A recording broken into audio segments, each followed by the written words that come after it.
ಎಲ್ಲರಿಗೂ ನಮಸ್ಕಾರ. ಸ್ನೇಹ ಶ್ರೀನಿವಾಸ್ ಬ್ಲಾಗ್ಗೆ ಸ್ವಾಗತ. ಯಾರ್ಯಾರು ಸಬ್ಸ್ಕ್ರೈಬ್ ಆಗಿದ್ದೀರೋ ಅವ್ರಿಗೆ ಧನ್ಯವಾದ. ಸಬ್ಸ್ಕ್ರೈಬ್ ಆಗದೇ ಇರೋರು ದಯವಿಟ್ಟು ಸಬ್ಸ್ಕ್ರೈಬ್ ಆಗಿ. ಈ ಬ್ಲಾಗು ನಾನು ಏಕಾದಶಿ ಹಬ್ಬದ ಬಗ್ಗೆ ಈ ಬ್ಲಾಗ್ ಮಾಡ್ತಾಯಿದ್ದೀವಿ. ಪ್ರತಿ ವರ್ಷ ನಾವು ಏಕಾದಶಿನ ನಾವು ನಮ್ಮ ಮೈದನನ ಮನೇಲಿ ಮಾಡ್ತೀವಿ. ಈ ವರ್ಷವೂ ಹಾಗೆ ಮೈದನ ಅವ್ರ ಮನೆಗೆ ಹೋಗ್ತಾ ಇದ್ದೀವಿ. ಅವರು ಈ ವರ್ಷ ಇಲ್ಲ, ಅವರು ಜಪಾನಲ್ಲಿದ್ದಾರೆ. ಅವ್ರನ್ನ ತುಂಬ ಮಿಸ್ ಮಾಡ್ಕೋತಾ ಇದ್ದೀವಿ. ಫಸ್ಟು ಈ ಬ್ಲಾಗಲ್ಲಿ ನಾನು ಏಕಾದಶಿ ಬಗ್ಗೆ ಏನಂತ ಹೇಳ್ತೀನಿ. ಏಕಾದಶಿ ಅಂದರೆ ವಿಷ್ಣುವಿಗೆ ಪ್ರಿಯವಾದ ದಿನ. ಎಲ್ಲರೂ ಉಪವಾಸ ಇದ್ದು ಪೂಜೆ ಮಾಡಿ ಮಾರನೆಗೆ ಎಲ್ಲ ಆಹಾರನೂ ಮಾಡ್ತಾರೆ.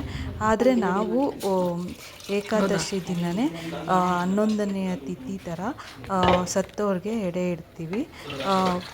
ಅವ್ರಿಗೆ ಏನೇನು ಇಷ್ಟನೋ ಅವರು ಏನೇನು ತೊಡ್ತಾರೋ ಅದನ್ನೆಲ್ಲ ಇಟ್ಟು ಪೂಜೆ ಮಾಡ್ತೀವಿ.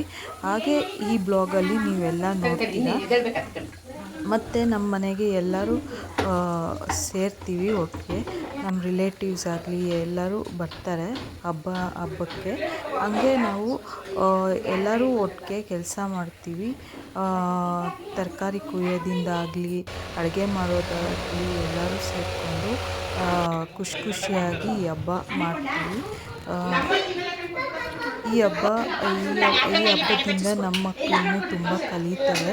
ಎಲ್ಲರ ಜೊತೆ ಬೆರೆತು ನಾವು ಮಾಡ್ತೀವಿ ಅಂತ ಖುಷಿ ಪಡ್ತಾರೆ. ಮತ್ತು ಈಗ 6 ಗಂಟೆ ಆಯಿತು. 6 ಗಂಟೆ ಆದಾಗ ನಾವು ಎಲ್ಲ ತಯಾರಿ ಮಾಡ್ಕೊಳ್ತೀವಿ ಎಡೆ ಇಡುವಾಗ ನಾವೆಲ್ಲ ಕ್ಲೀನ್ ಮಾಡಿಕೊಂಡು ನೀಟಾಗಿ ಶುರು ಮಾಡ್ತೀವಿ. ಮತ್ತು ನಾವು ಇದು ತಿಥಿ ಥರ ಮಾಡೋದ್ರಿಂದ ನಮ್ಮ ಮನೆ ಮುಂದೆ ರಂಗೋಲಿ ಆಗಲಿ ದೇವ್ರ ಪೂಜೆ ಆಗಲಿ ಮಾಡಲ್ಲ.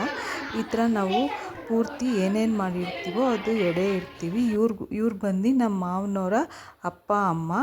ಅವರಿಗೆ ನಾವು ಪ್ರತಿ ವರ್ಷ ಹಿಂಗೆ ಎಡೆ ಇಡ್ತೀವಿ. ಈ ಹಬ್ಬದಲ್ಲಿ ಮತ್ತು ಮಾಲ್ನಮ್ಮಿ ಹಬ್ಬದಲ್ಲಿ ಈ ಥರ ಎಡೆ ಇಟ್ಟು ಎಲ್ಲರೂ ಸೇರಿ ಪೂಜೆ ಮಾಡ್ತೀವಿ.